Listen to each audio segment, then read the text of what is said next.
So last time we derived these four equations for the scalar probation, psi and phi, and with no anisotropic stress, psi and phi are related by this relation. This comes from the equation 4. And then we can greatly simplify this 1, 2, 3. And in a perfect fluid, especially in the so-called one component perfect fluid, we have this equation of 5. Let me see.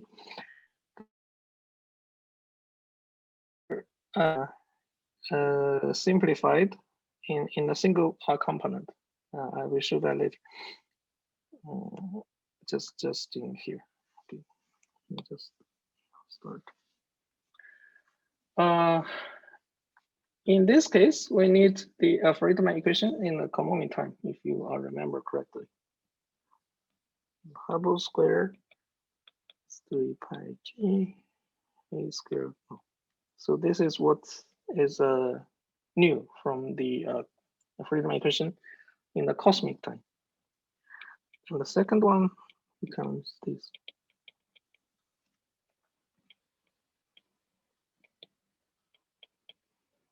So we have these two, and combined together, we have a third relation that H prime is something like this. Or if you like, use this relation in a single component perfect fluid, then this is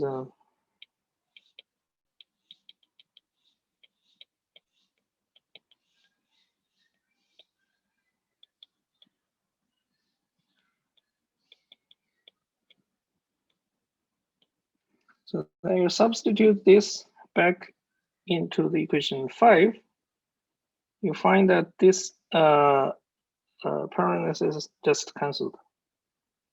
And in the perfect fluid, we don't have the source term, so the equation 5 can be simplified to a very simple form. That psi double dot 3h 1 plus cn squared dot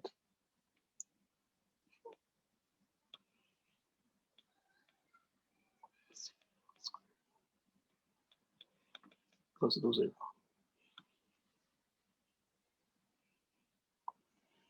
But please beware that this is only valid in the case when we have a perfect fluid of a single component. So for instance, in matter-dominated universe or in the radiation-dominated universe. But in the transition between these two, when both of the fluid are important, then you cannot use this. So fortunately, what I am introducing here is the equation of motion for the curvature probation in Newton potential. So it can evolve like this. In a single component, for instance, in a matter-dominated universe,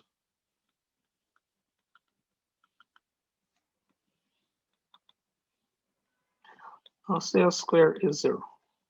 So then you have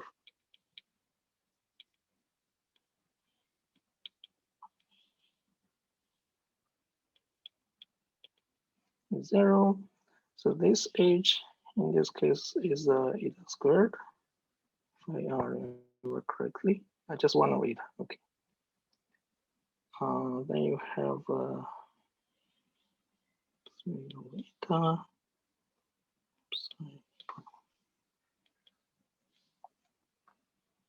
So this will give you an equation of constant term, let's say C1, plus some kind of a C2 or something.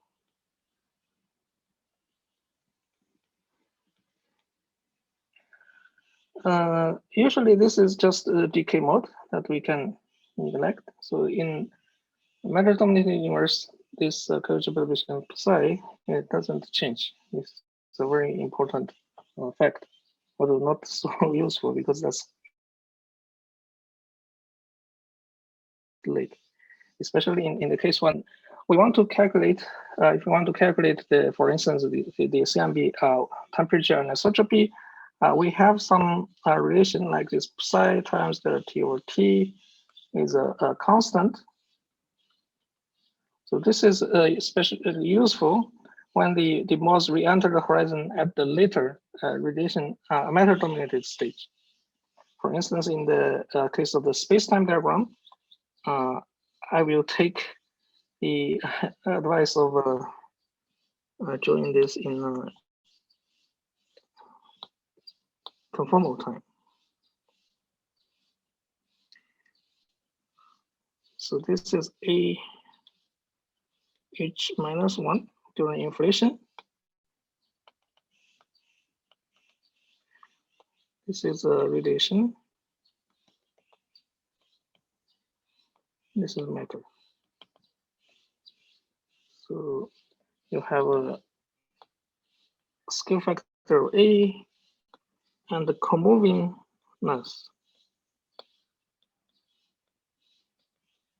So in this case, all of these K modes are just straight lines, something like this. For instance, for this mode, let's say 1 over K.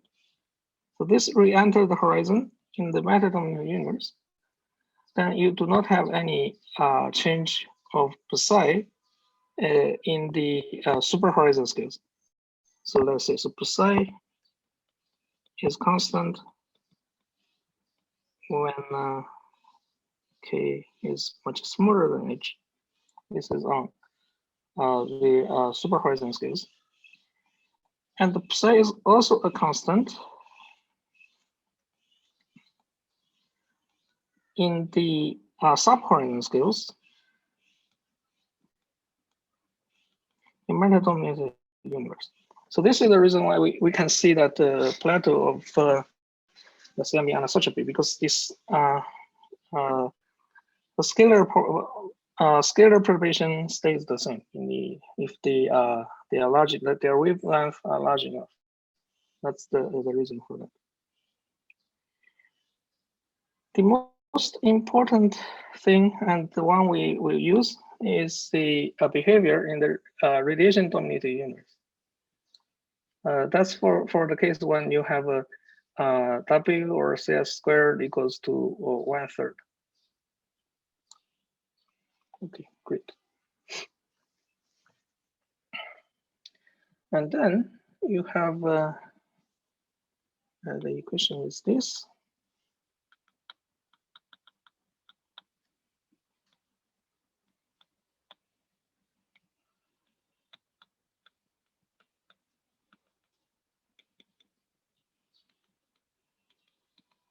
I already transferred to the Fourier space.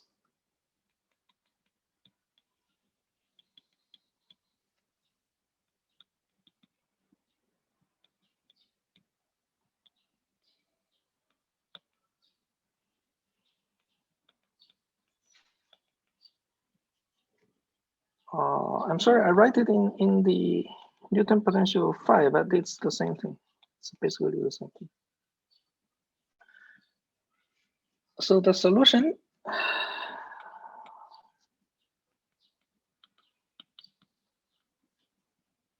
is a combination of Placer functions.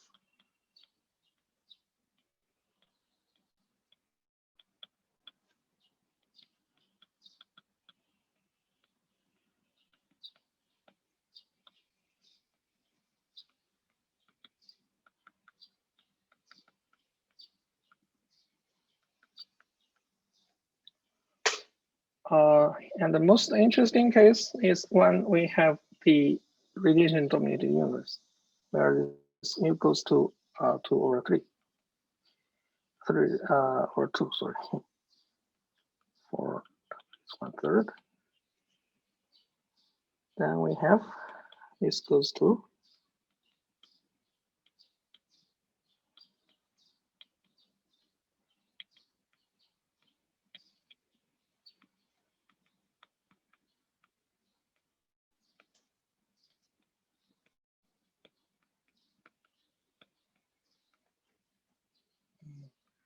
something like this. So y is d theta divided by square root of 3. The key point we have to note here is we would like to connect this solution to the superhorizon solutions, as I have shown here. Sorry, in this mode. So this is the solution we have downstairs. Let's see, 6.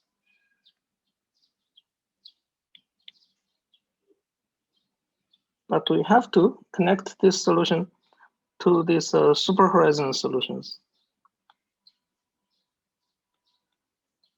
And for superhorizon solution, by just looking at this formula, you immediately see that superhorizon solution means that you can connect this Laplacian, because this is proportional to the wave number.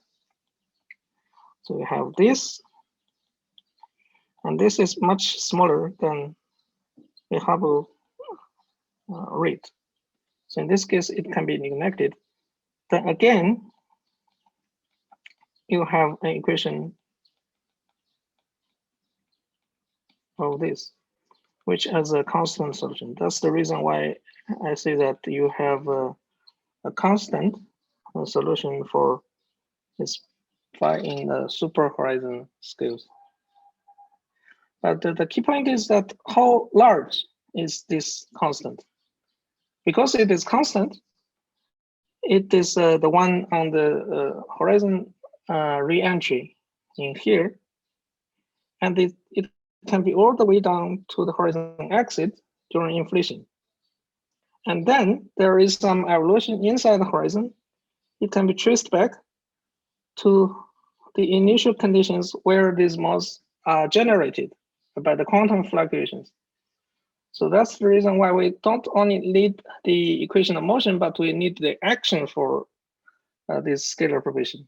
And we have to quantize them and find the correct coefficient in which we can use to calculate the superhorizon probation for this field. Right? That's the logic for the cosmological probation theory. Please do remember that this same logic is exactly the same for the tensor perturbation. So you can refer this as a wave equation for the gravitational wave, and it is the same thing. It behaves a little bit different inside the horizon, but the key point is that you have to fix the amplitude by the quantum fluctuation during inflation.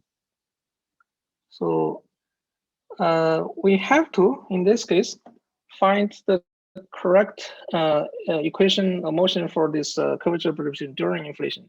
And we have to find a way to quantize it to get this initial condition, which is can be used to connect it to this solution in the radiation-dominated universe that is in the posterior of inflation. And in this case, we have to go back to the equation of motion of this 1, 2, 3, and 4, because this is during inflation, the inflation is driven by the inflaton field, which cannot be treated as perfect fluid, but it is just some scalar field. Like for instance, we have a inflaton field phi, it's just right here, and this potential V of phi, and suppose it is canonical, then the energy density is something like this, which in the conformal time is V phi prime squared divided by A squared plus V. And the pressure is something like this. And we have to use this formula, substitute back in these equations to find the dynamics of such field. Great. So let's go to the inflation part.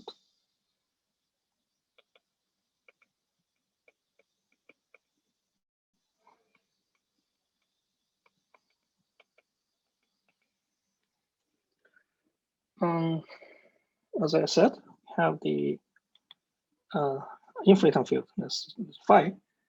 Then the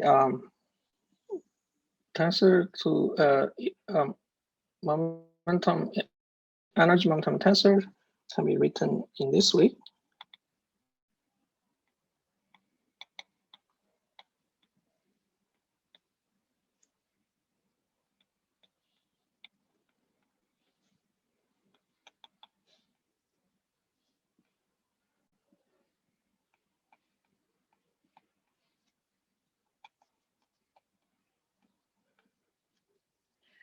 And then you can have, for instance, the energy density to the leading order and the pressure.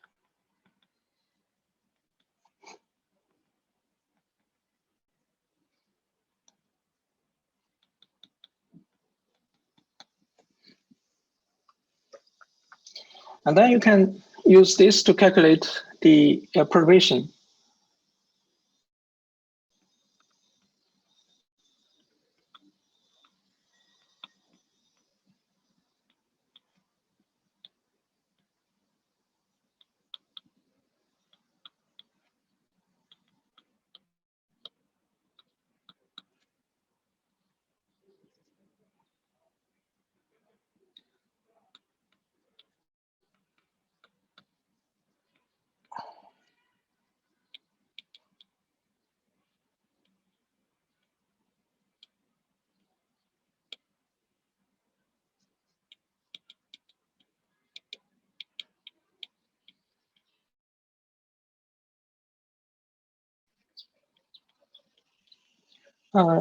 Notice that we are working in the Newtonian gauge already.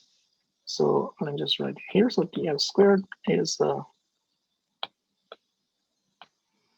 e squared eta minus 1 plus 2 phi eta squared plus 1 plus 2 psi dx squared. So everything is written in the Newtonian gauge. But as I talked yesterday, that in Newtonian gauge, B equals to E equals to 0, and everything written in this gauge can be used to define the so-called gauge invariant version. Then I just put a bar to represent the gauge invariant version. You can check that in the problem sheet. For instance, delta phi bar is delta phi plus delta phi prime b minus e prime, something like that. I think I hope I make this correct.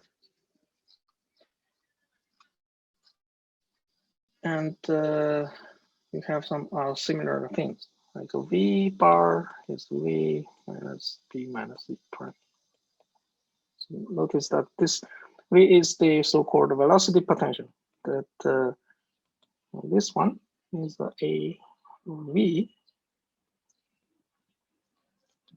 plus some delta u, something like this. So in this manner, we have a gauge invariant energy density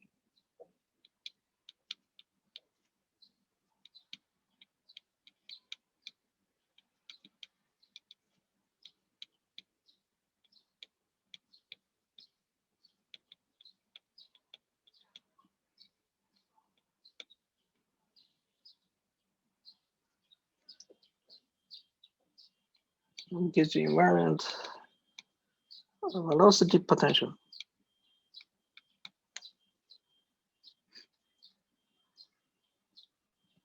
Then use these quantities, we can write down the equation of motion for phi and psi in this manner. That's the equation 1, 2, and 3. Let's see, this is 7, this is 8.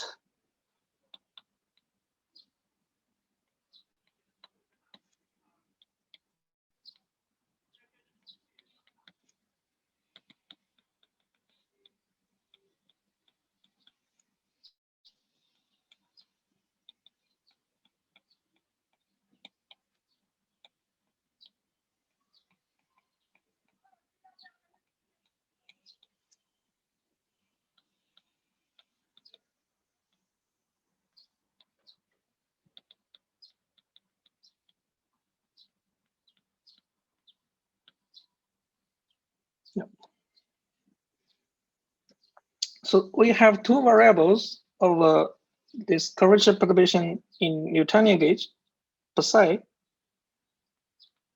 and the field perturbation in Newtonian gauge, delta phi bar. So we have a variable this over this, and we have two equations. So we can solve that. That's the key point. But as I said, our task is not to solve just this system, but we have to quantize that and to get the amplitude that sources the fluctuation of this classical field later, I mean, on the superhorizon scales. So we would like to combine these two variables together to find a quantity that will be used later for the quantization. And if you listen to my lecture yesterday, you might already guessed that this is the so-called the curvature perturbation on comoving scale, which is defined in this manner. So this is gauge invariant because both this psi and the delta phi bar are gauge invariant. And also it can be determined by these two equations solely. And we will prove that the canonical variable, which can be used for quantization, is proportional to this one, with just some important coefficient. And the action looks the same or similar for the scalar and tensor perturbations, just with different coefficient for normalization. So that's the reason why we can use the so-called tensor to scalar ratio, because roughly speaking, it's just a constant for the standard model in inflation model in the leading order. So let me just first do this task. I think I can do it in a way that everyone can understand. Firstly, we use this equation 7 here, minus 3h times 8. So in this case, you can see that we can cancel this factor, right? We have a cancellation. Let me just say it again, that we want to find a canonical variable. I will show that it's proportional to this combination. And as you listened to my talk yesterday, this is the curvature perturbation on comoving scales. Comoving scale means that delta phi is 0. So, okay, maybe I should say a little bit more, that this is in the Newtonian gauge, but we know that they are both of the gauge invariant things. So this can be written in an arbitrary gauge. This is arbitrary gauge. Sorry, there is a unnecessary bar here. I don't need this bar. This is arbitrary gauge.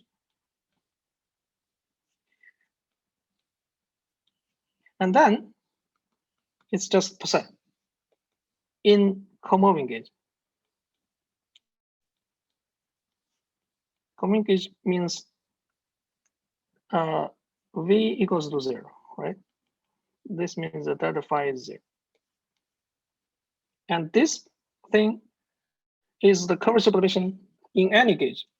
That's what I have put in the problem sheet that you have to calculate this afternoon. But this is curvature perturbation in any gauge, and this R is the curvature perturbation in comoving gauge, because only in comoving gauge it is the R and the psi are basically the same.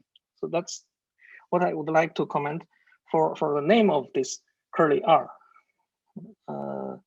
And as I commented yesterday, someone will just call this curly R curvature perturbation for short.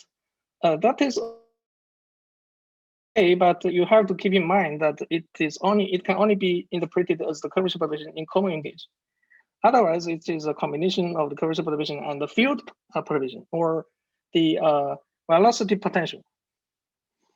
Okay, let's come back to these equations. So I use equation 7 minus 3h times equation 8 to cancel this red line factor on the left. So on the left, you only have the nabla squared psi equals to these kind of things on the right, which is there another times 3 h 5 prime. There, just erase this.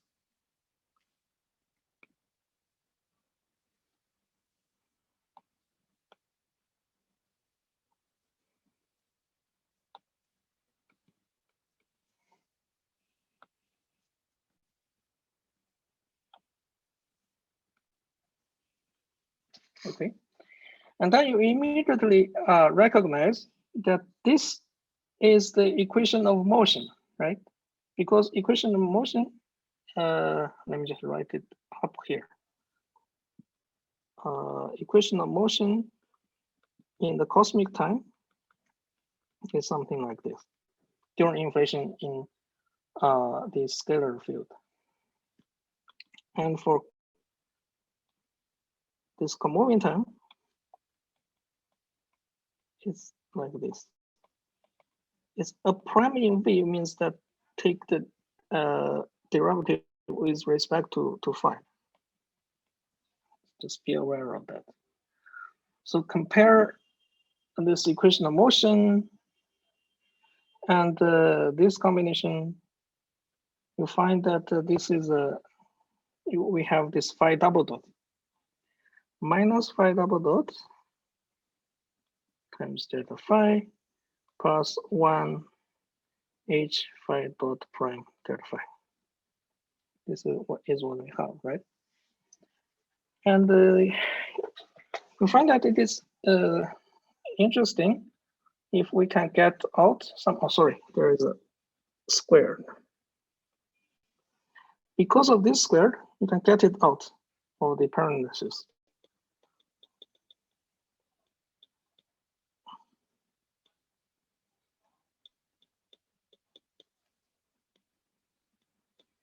Psi plus delta phi prime over phi prime double prime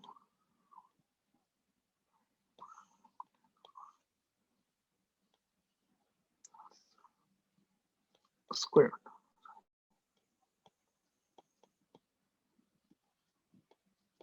Right?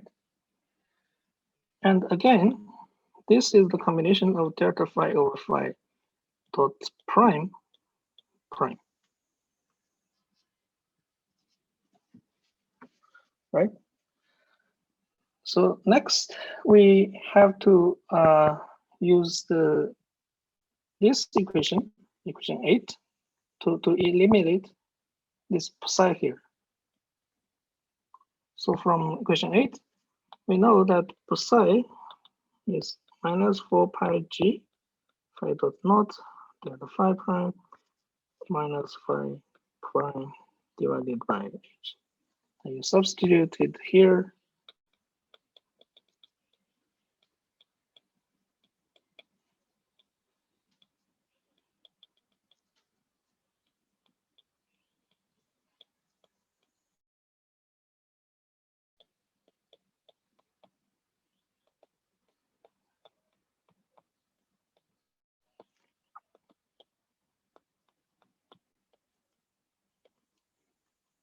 Right?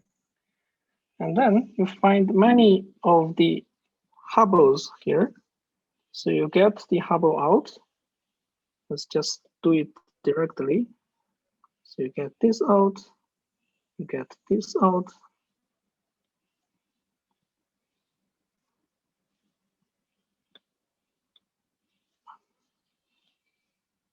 You have one Hubble here and Hubble square. And then you kind of combine this and this together. This is 4 pi g phi dot prime squared plus h squared times delta phi bar over phi dot phi prime, right? Plus this thing. And this is nothing, but if you look at the Friedmann equation, okay, I think I write it somewhere. No, Here. If you look at the Friedman equation, this during inflation,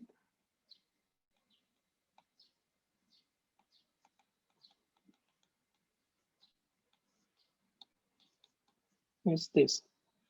Rho plus P is just phi, A is just phi prime squared.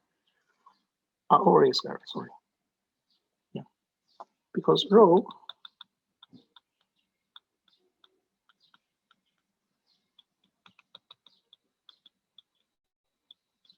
right? So rho plus P is just phi prime squared divided by A squared. So you cancel this A, then you have this. So you take this,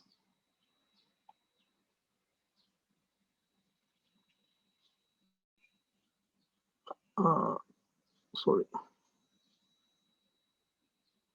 cut to here.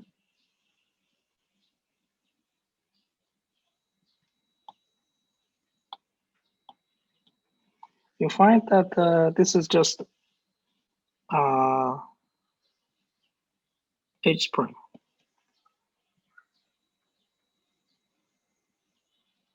Oh, there is a missing term, minus psi prime. Okay, great. So this is now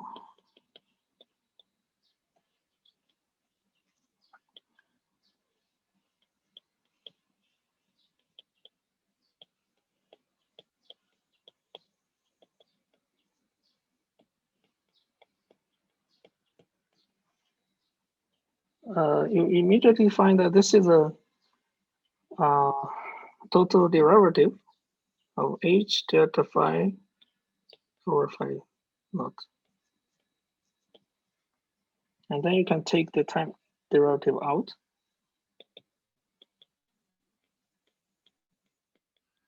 Okay. Yeah, shall we recover a little bit? So from the equation of motion, from the Friedman equation, we have this. This is the second Friedman equation. And we know that this combination is just H prime. Then we put it here. We find that H prime times this term plus H times this term prime is a total derivative of H delta phi over phi naught prime. And then there's a prime in the psi, so we can get the prime outside. Finally, we have this. So this is what we have defined in the lecture yesterday as the curly R, the so-called curvature perturbation on comoving slice.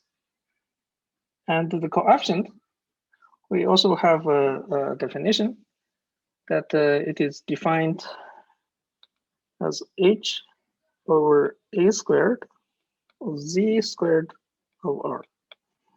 Z squared is defined as 4 pi G A squared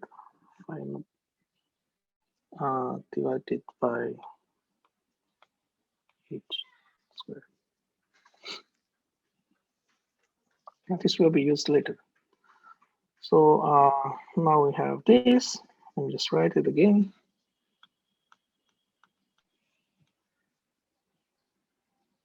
This is the first thing.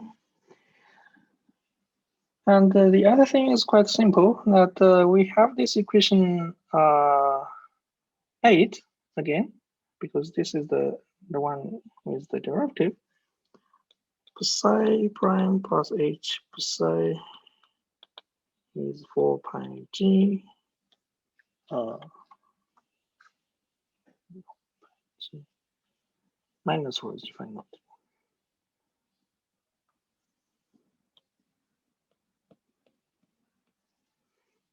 So if we look at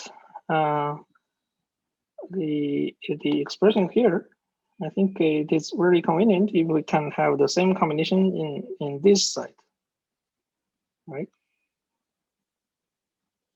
So in this manner, we make use of, we times this entire equation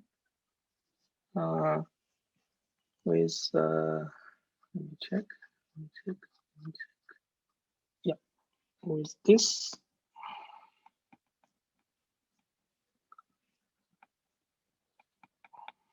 factor. Adding this, sorry, adding this times h. So this pi dot prime. Okay, yeah, great. Then you have h phi prime plus phi h squared phi plus pi g equals to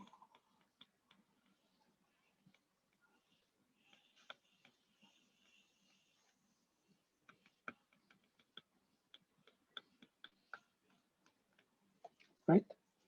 So on the right hand side, you can get the common factor of 4 pi g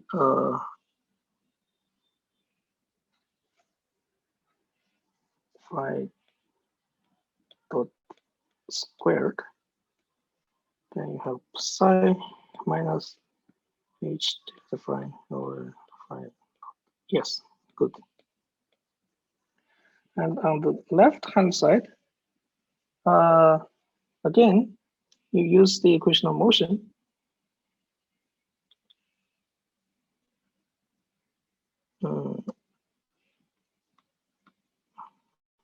First you have this, and then you have the equation of motion.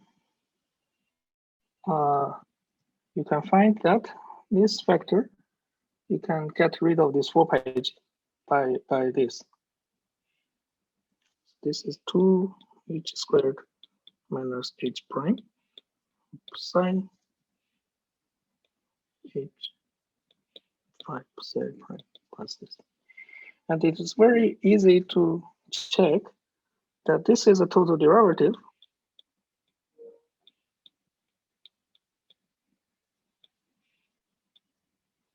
of this.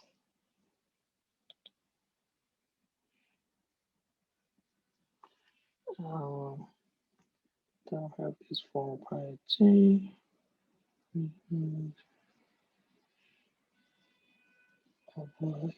Oh, sorry, h squared.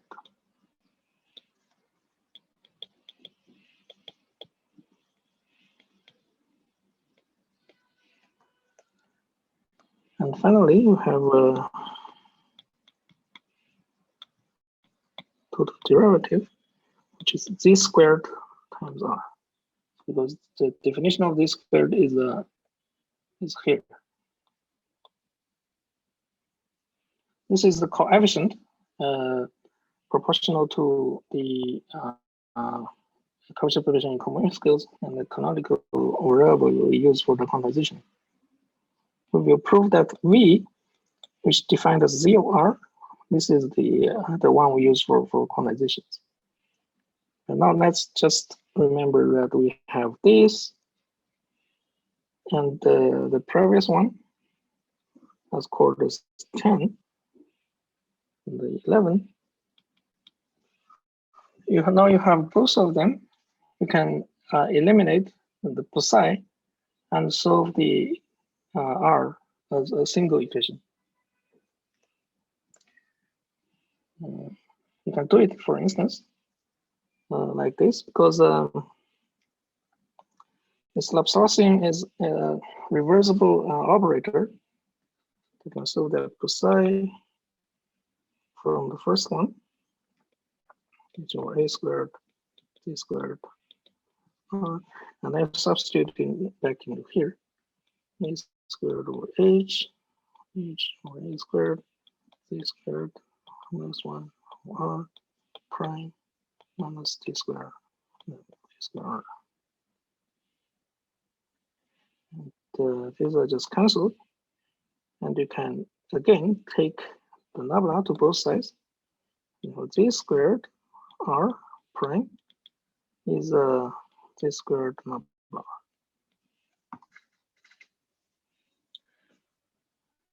Oh, sorry, there's a prime inside.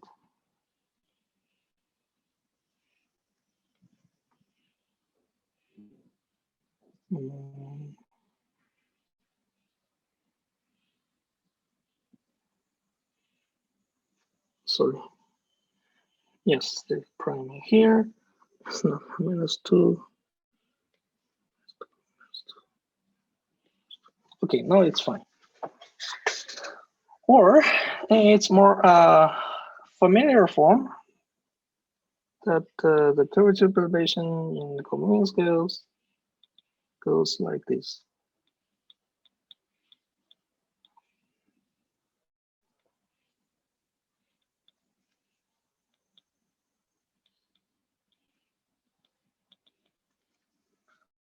Or if you can, you want to use the momentum space, which means that you expand it, or I write it in the other way. So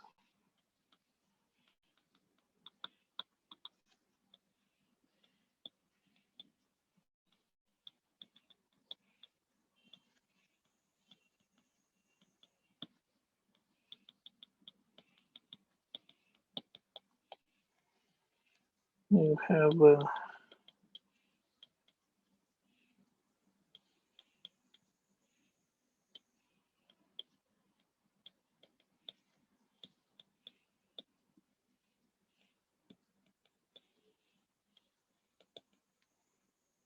this.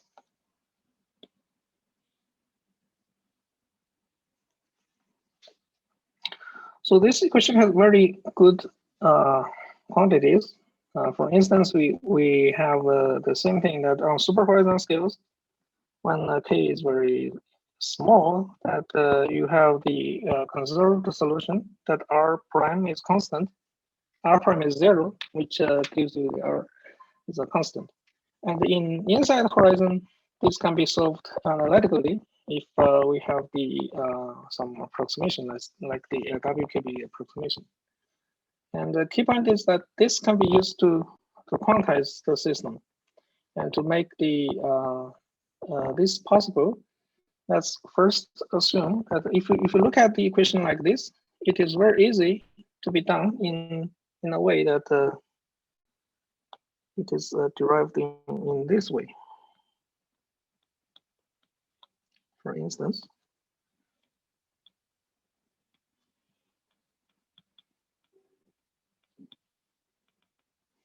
right? And you compare this with the Euler-Lagrangian equation.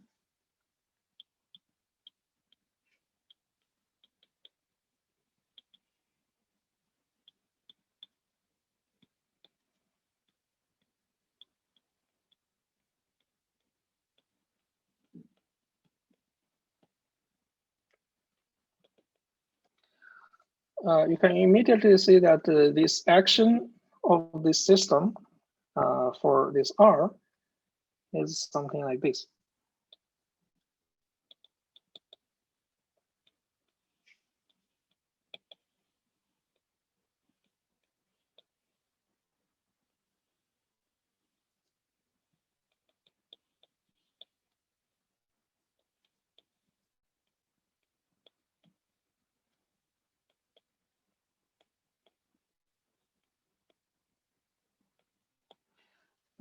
You can just try it by yourself. Oh, sorry, I think it got stuck. Oh, it's fine. It's just slow. I'll just wait. So you have this action. You can check it by yourself by taking this around the equation. You can derive the equation of motion by yourself. Let's see, the number is 12. 13. This one is normal is kind of a coefficient that we cannot determine by the equation of state, equation of motion, right? Because the equation of motion is proportional to something that you can always kind of times a constant or something that doesn't depend on the momentum. But it is very easy to prove that this one is just 1. So we do not have this. And the canonical variable is V equals to ZOR. The best way to do that is, of course, to spend the Einstein-Hilbert action, and then you can have this thing. That's a calculation is very, in some sense, tedious. We can have a better understanding of that by looking at the system in a different gauge, that is so-called a flat gauge. Because I'll just comment a little bit on that, but I will not go to details. Because we already know that this curvature probation in common gauge, which is defined in this way. So this is also something that h over phi dot prime times delta phi, sorry, minus.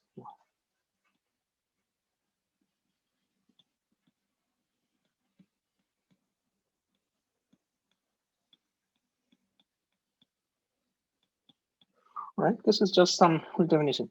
And we already see from the lecture yesterday that this is the gauge invariant field perturbation in the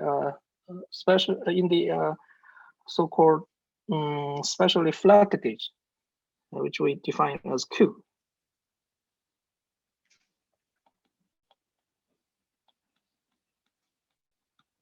The key point for Q is that Q is directly connected to the field perturbation. So roughly speaking, Q is the field perturbation deep inside the horizon when we have we do not have any other gravity effects, and it sees itself in the flat space-time, flat space. Sorry. In that case, it will all of this quantization mechanism can be applied without any further notice of the corrections. So that is the very convenient quantity in the field quantization. But I will not go to details. Maybe I will put it in the problem sheet. Anyway, so the key point is that we have an action like this without any further coefficient. And this means that this V equals to Z of R is a canonical variable. So next I will go to the quantization.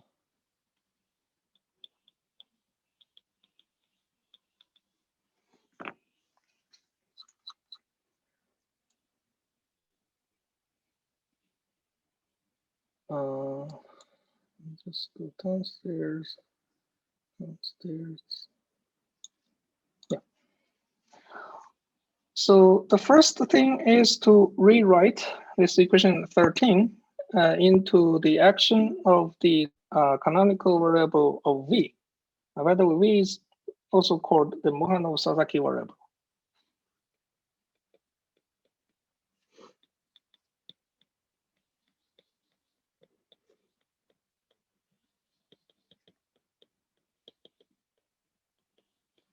So we have to find the action of the Mohanov-Sasaki variable. It's a little bit slow, but I can just wait.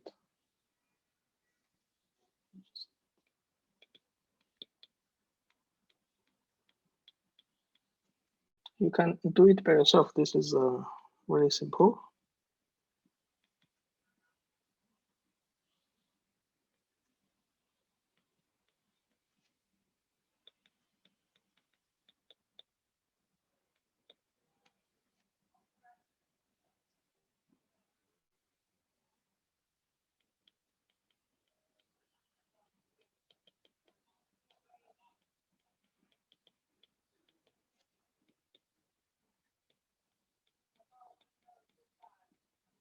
It has a mass term of minus of this minus the double prime over Z. Please be aware that Z is, in some sense, NP squared of A square root of 2 epsilon of CS. Here I already used the definition of the so-called slow roll parameter.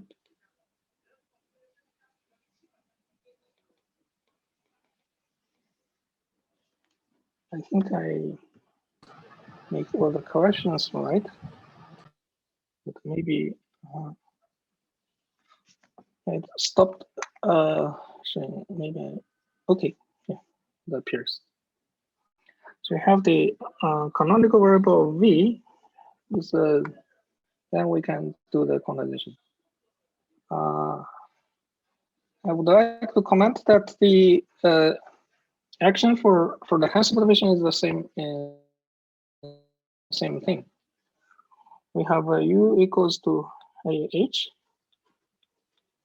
but there is some kind of polarization kind of stuff, and then the action is also something like this.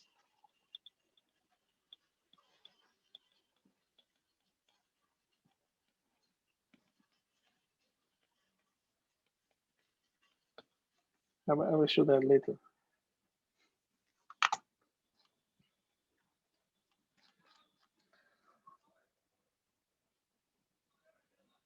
So the key point is that we have to normalize this by the canonical variable, and the canonical variable has the ordinary factor that it can be used to define the conjugate momentum, and in this thing there is a kind of a commutator with the canonical variable and its conjugate momentum, and this is the basic procedure we use for the quantization. I will not go to the details, but I will just write down the result. I would like to comment that this is much easier to be done in especially a flat gauge, because in that gauge, the field perturbation by itself is the canonical variable we have to use. In this action, let's see, 15, the conjugate momentum is just V prime. And then we assume that the commutator V interpreted as the quantum operator, and this conjugate momentum is this. Again, I set the prime to be 1, and the other commutators to be 0. And if you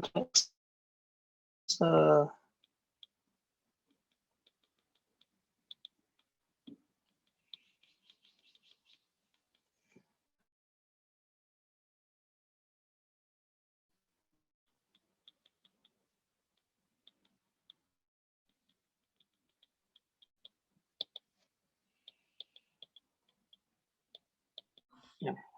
Anyway, so just now I talked about this action, and from this action we can define the conjugate momentum, and the canonical variable and this conjugate momentum satisfy this commutator, which I take the Planck constant to be 1. Then you expand to get all of the modes. Please be aware that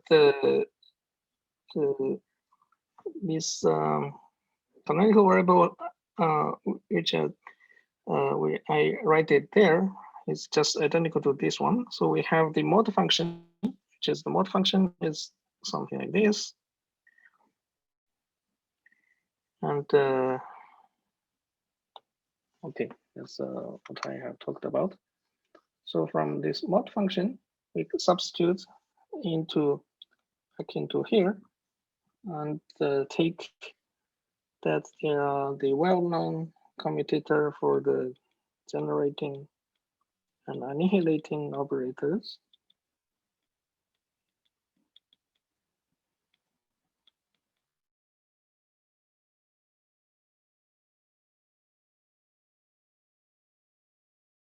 We can immediately do this.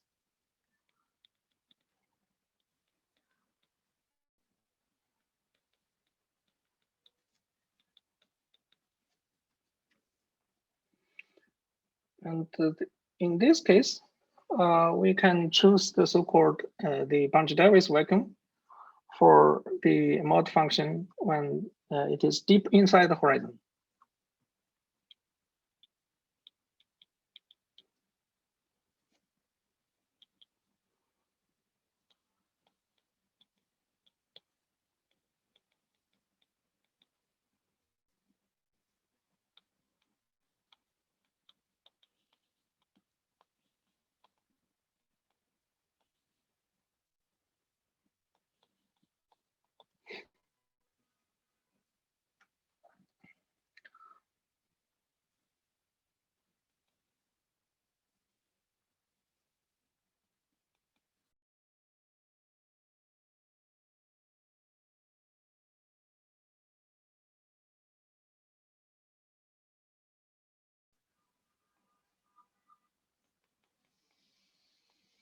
So it's just something like this.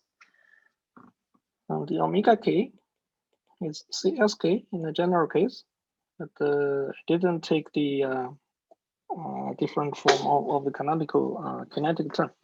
So the CS is just 1. So we have the square root of 2k. That's the key point for the result. So then we have fixed the initial condition of the quantization conditions. And let's go back to the equation of motion. The equation of motion for the canonical vector is something like this. So v double prime minus a squared gamma square v. So in some sense, that this is let me think. Forget about the CS squared v. Right. Let's go back to the language of the curvature perturbation. So as the curvature perturbation is z, v over z, so its initial condition is also the initial condition of v times z at eta. So then we have a square root of 2k of z of eta I exponential ik eta. And then the solution of the equation of motion for r, that is sorry.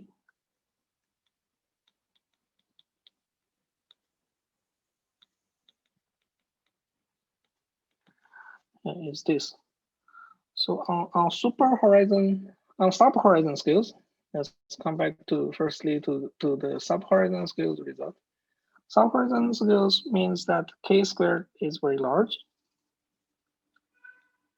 So we can neglect the this term. Sorry, sub horizon.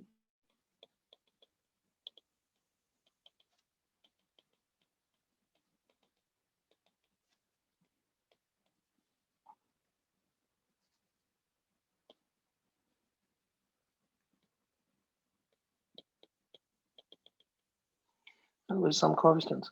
This coefficient should be connected to this. So then we can have our result that R okay in the sub-horizon scales is square root of 2k of z eta divided by exponential of minus ik.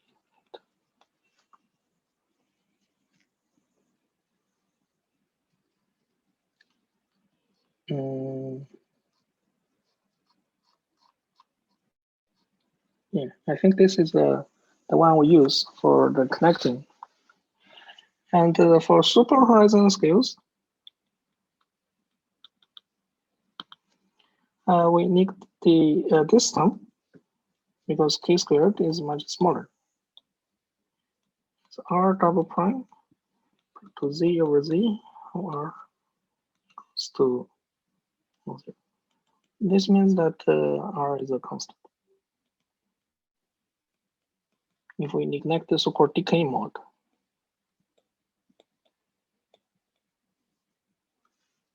And the key point is to just connect these two different solutions. So these two different solutions are connected at the horizon crossing.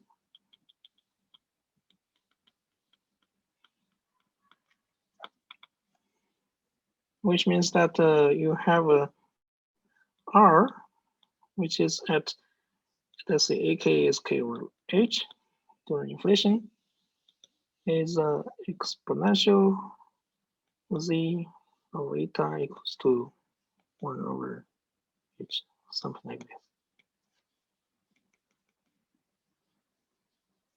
So the key point is this amplitude. You have to connect this R to this amplitude. And we know that Z is 4 pi G A squared phi prime squared divided by H squared.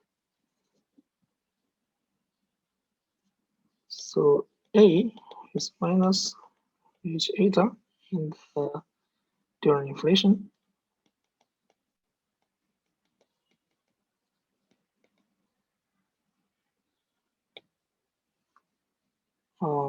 Let me just work in the cosmic time.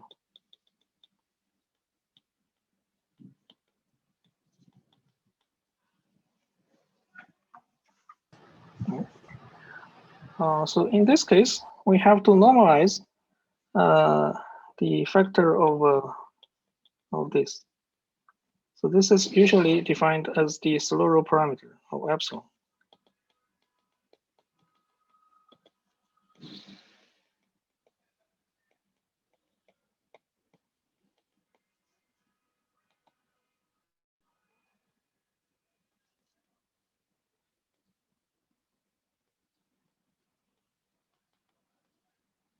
Okay. So this gives you that this is epsilon times A over H squared, or this is D squared.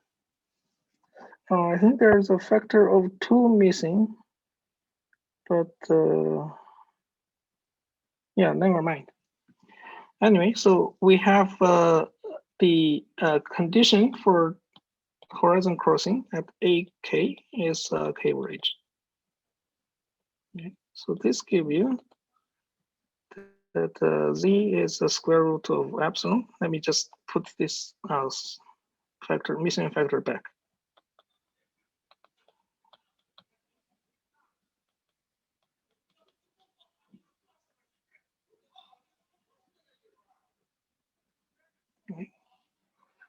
Okay, and then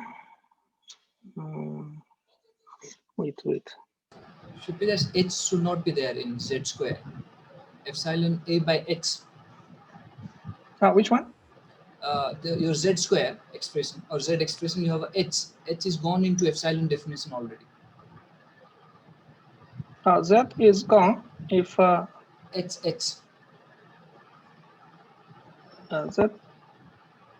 Sorry, pardon, I cannot quite hear. Sorry, correctly. your Z equal to root 2 epsilon A, root 2 epsilon into A by H. That H should already be gone into epsilon definition, right? So H should not appear in the bottom, right? Which equation are you talking about? Downstairs, last equation. The last equation here. Yeah. Go 3 steps up.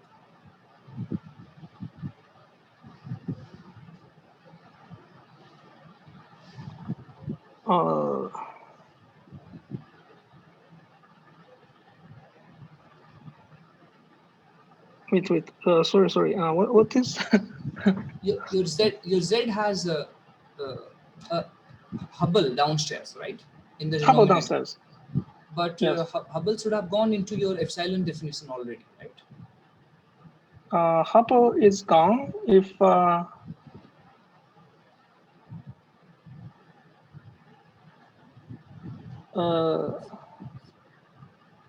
sorry, let me just look at the definition of Z.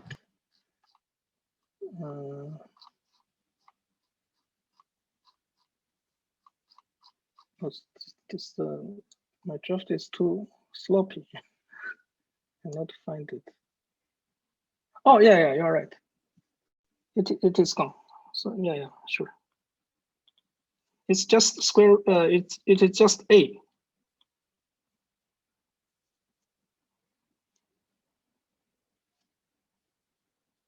I write the wrong formula here. That is defined as MP squared of A as square root of 2 epsilon. Yeah, that is correct. I feel like very nervous. So that is fine. So it goes to this at the horizon crossing. Thank you for figuring that out.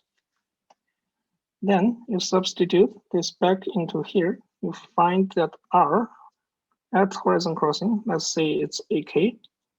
This is square root of 2K times P. There is no square here, I guess. Of K of H of square root of 2 epsilon of exponential something. This is never important. It's just order 1 constant. Okay, this will be the R on super horizon scales.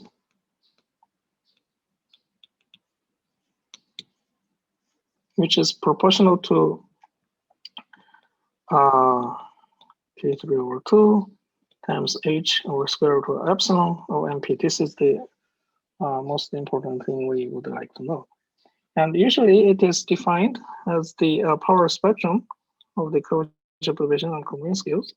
That is K cubed divided by 2K, 2 pi squared of this RK squared. This should be taken as the value to the inflation ends. So it's far outside the horizon where the conforming time goes to infinity, goes to 0, because this conformal timing during inflation is taken to be negative. So it goes to 0 means that this goes to the infinite future. So in that case, this is I think there must be something something missing, but I'll just write down the standard result.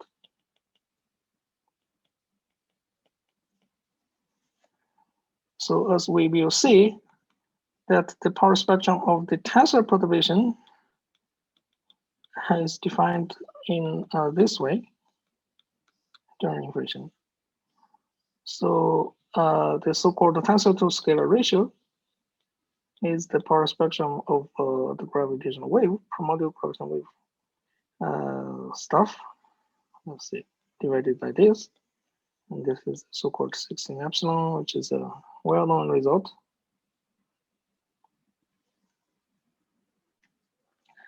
Now I have about 10 minutes. I will go quickly through the quantization of the tensor mod. That's something very similar to what we have here in the scalar mode. What I am doing here is to connect this R to the psi on super horizon scales.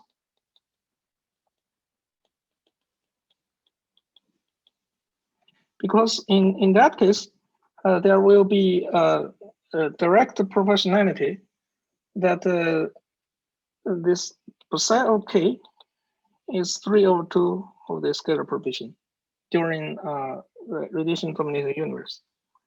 So then we know that this is h over mp times the square root of epsilon or something. This is power spectrum. So we can also get the power spectrum of the curvature probation in Newtonian gauge. And this is what we will use for the source sum of the induced gravitational wave. And that, as I have said,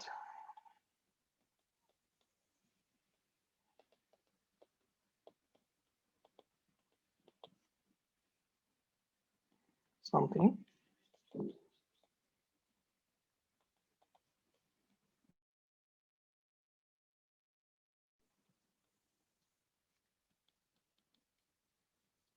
which will be the main topic tomorrow. Now, the final task is to quantize the gravitational wave generated inside the horizon during inflation. That is, the discussion is just similar to what we have today. For the scalar provisions, as you might know that this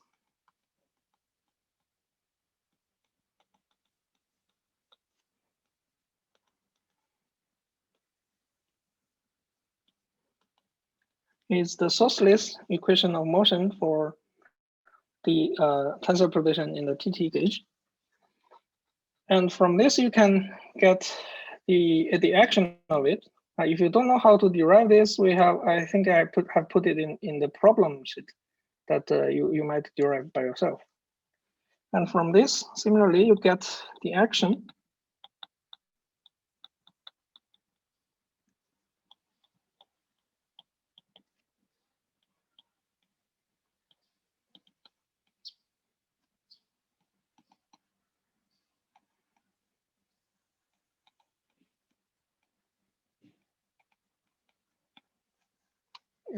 Like this. And then, as I commented already in the first lecture, that the cosmologists usually use the decomposition in the three-dimensional Fourier space.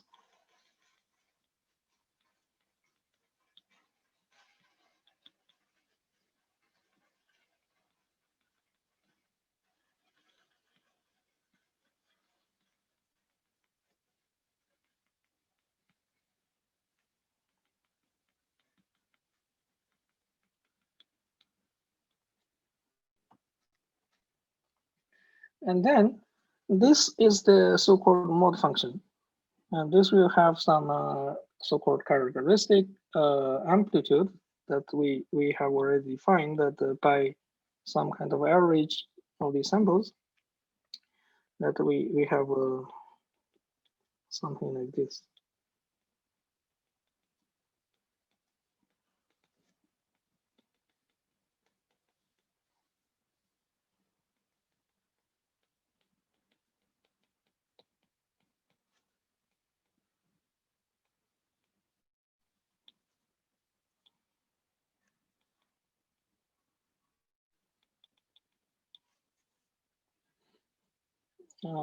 Again, we have to connect the amplitude, the characteristic amplitude of the tensor provision or gravitational wave to its primordial value that is depicted by the so-called primordial tensor provision.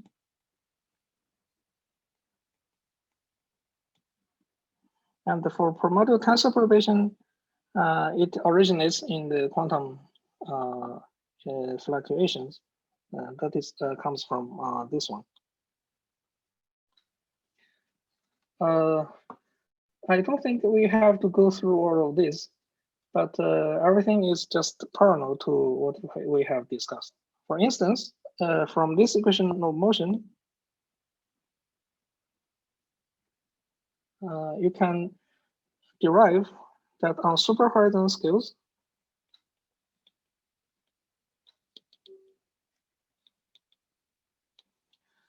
this Hij, let's see, let's write it in the HK here.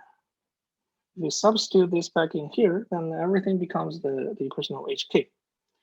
HK double prime plus 2 hypo HK prime plus K squared HK is 0. On superhorizon scales, you can neglect the last term, and HK is constant. On subhorizon scales, we have HK double prime plus K squared HK. No, not this one. Let me, you can use the WKB approximation.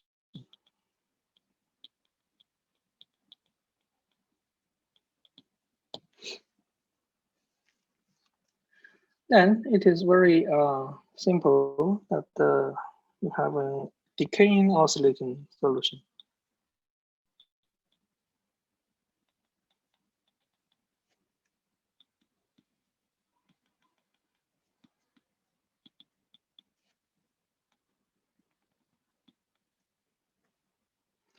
this C1 and C2 have to be connected with the bunch Davis vacuum I have shown before. And this is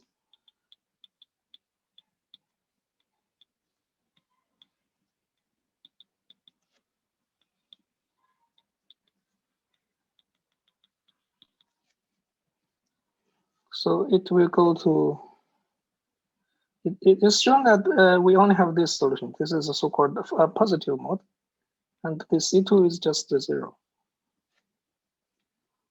And then it will go to this solution.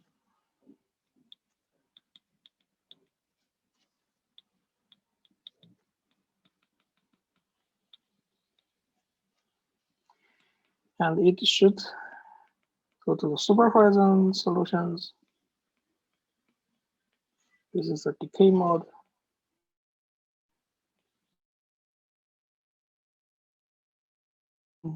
Is this part, right? So you can calculate that is alpha k, which is the amplitude of the mode for the tensor perturbation, and the horizon crossing is this one.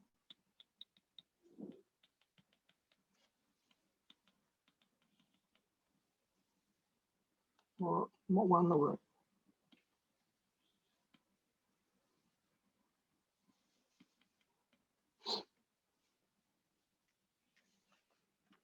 So then you can have the primordial tensor perturbation.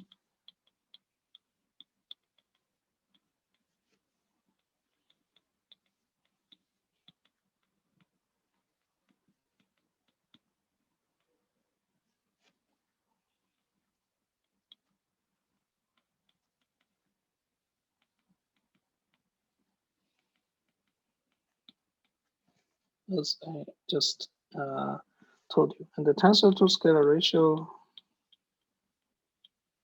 is just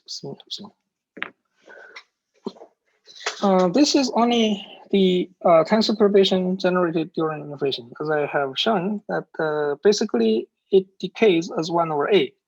So if you draw a picture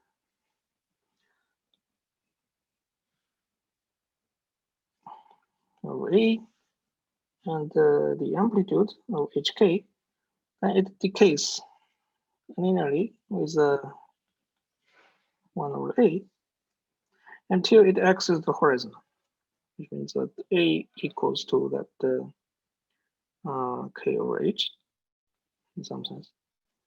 And then it stays a constant. This is HK is a constant of what? Of this H over MP square root 2 for K cube and some phase factor, right? So it stays the same until it, in some sense, it re-enters the horizon. If it re-enters the horizon, it starts to decay again and starts to oscillate. So you have oscillations here, but here you do not have oscillation. And when it re-enters the horizon, it starts oscillating again. And the envelope decays as 1 over A. So this is the mode for the horizon re-entry.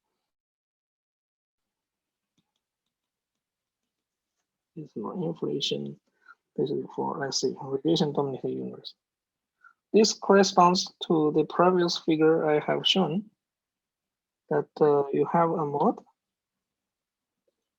that exits the horizon here, re-enter the horizon here. Let's see.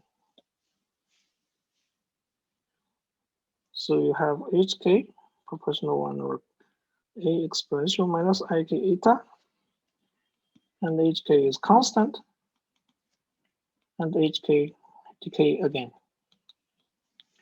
You have to connect this HK to the current epoch, so we have to we can compare the result with the energy content of our current universe. So we have to go all the way down from the quantum generation, these quantum fluctuations, and to the constancy on super horizon scales and its evolution inside horizon. This part should be depicted by the so-called transfer function, as I talked about. And it can reflect the evolution of the thermal universe. And I think I will leave this part to tomorrow, as well as the some other scenarios.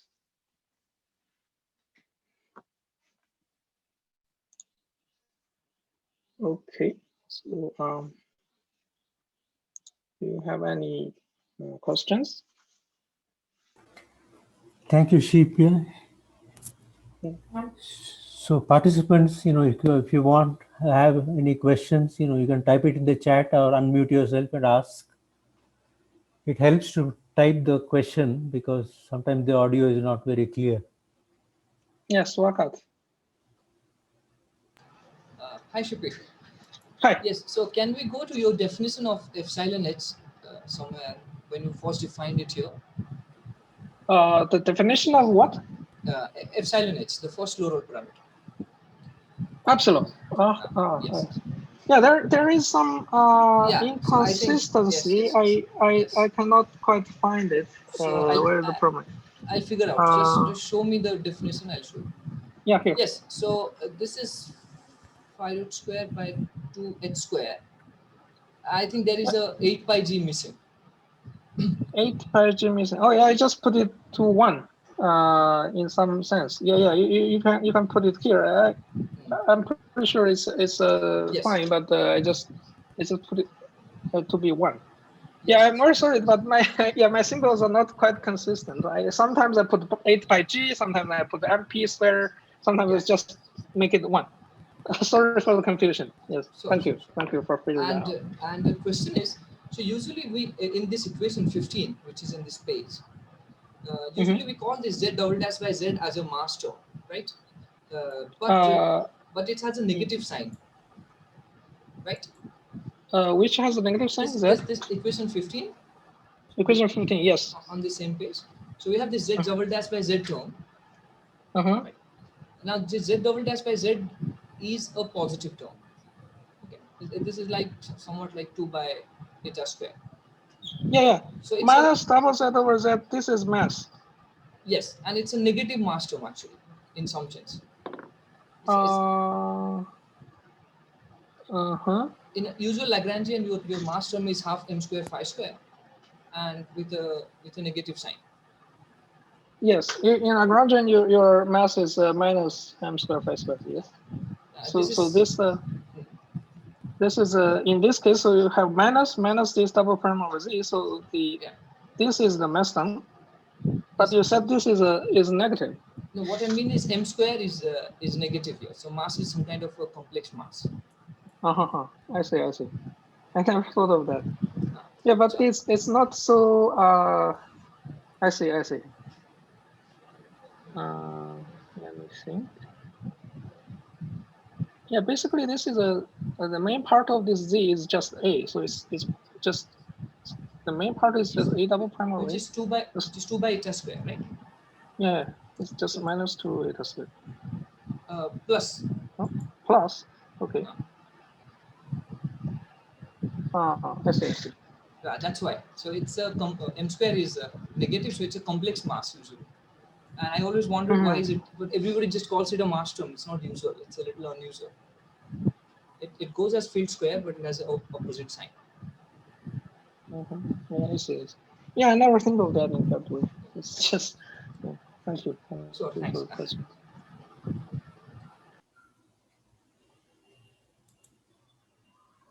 Any other question?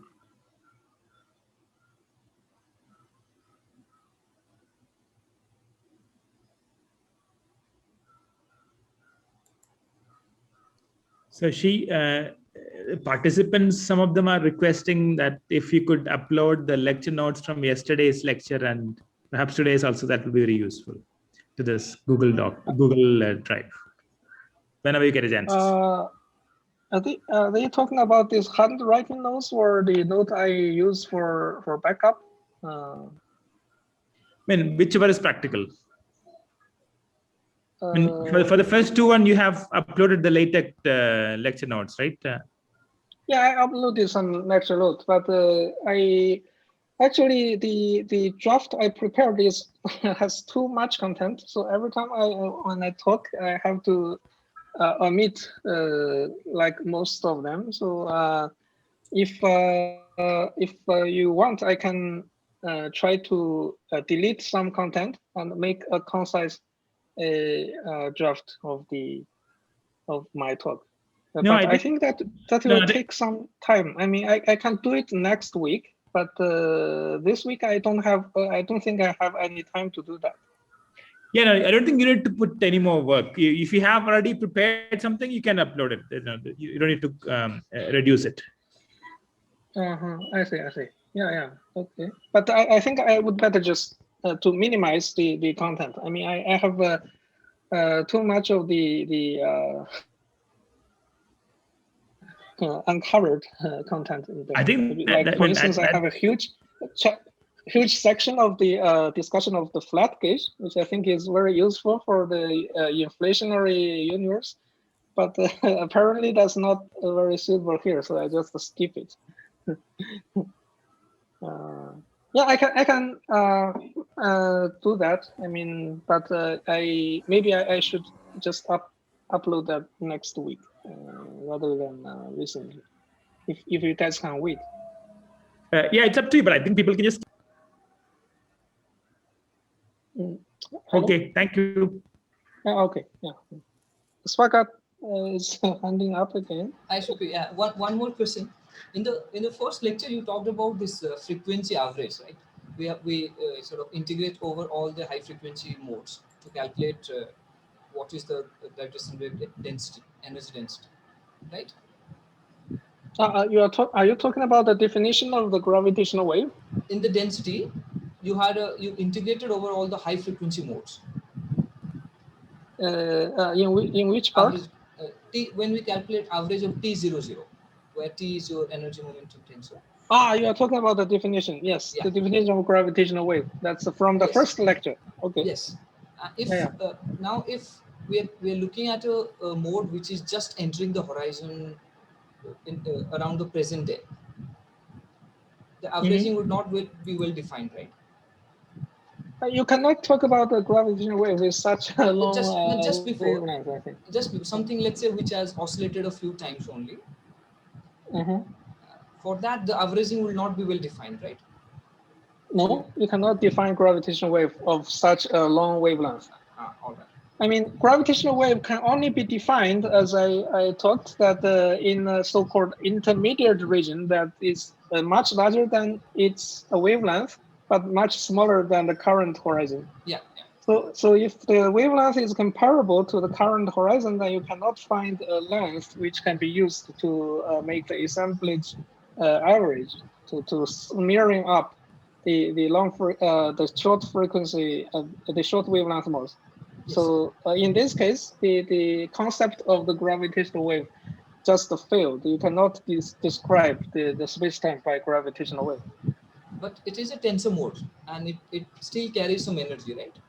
Yeah, it is tensor mode. Yeah, but I don't think you can define energy. I mean, in that case, you know that the concept of energy is always a pain in the ass for general relativity. So, Yes. so Yes. you can do it in this so-called short wavelength approximation initiated by the Saxon and some followers. But actually, this is just effective point of view. I mean, So it is not really this long wavelength modes are not really propagating degrees of freedom. Because if they propagate out, then they carry energy.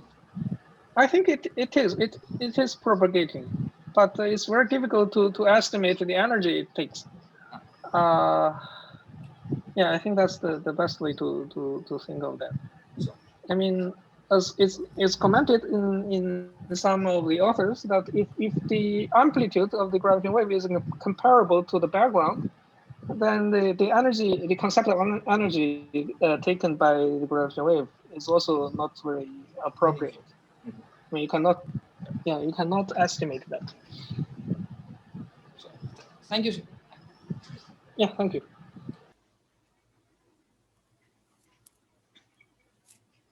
Any other questions for Shi Pi.